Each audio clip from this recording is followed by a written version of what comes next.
কৃষকের স্বপ্ন, কৃষকের আশা। হাজার হাজার টাকা খরচ করে আমরা এই যে শস্য আবাদ করেছি, রবি শস্য, এই আলুর আবাদ, আলুগুলোকে ইঁদুরে নিধন করতেছে। এর উপায় খুঁজে পাচ্ছি না। তো একজন কৃষক আমরা নিজেরাই ইঁদুর ধরার একটা ব্যবস্থা করলাম, এবং এইটি মোমেন্টসের পক্ষ থেকে আমাদের তুষার ভাই এটাকে তুলে ধরার চেষ্টা করেছেন।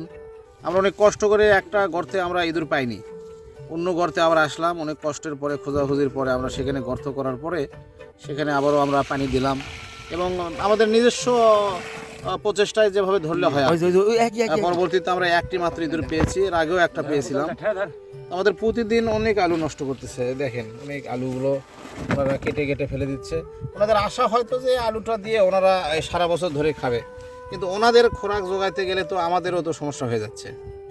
এখন আমরা আমাদের কাছে হাত পা ধরে বলতেছি, তারা যদি অন্তত আমাদের জমি থেকে অন্যদিকে চলে যায় বা অন্য মানুষের ক্ষতি না করে, এজন্য আমরা সবার কাছেই অনুরোধ করব, সবাই যেন এদেরকে অন্তত নিধন করার চেষ্টা করে। ইঁদুর মানে আমাদের ক্ষতিকারক একটা প্রাণী। তো যাই হোক, আপনারা সবাই দোয়া করবেন আমাদের ইঁদুর যেন নিধন করতে পারি।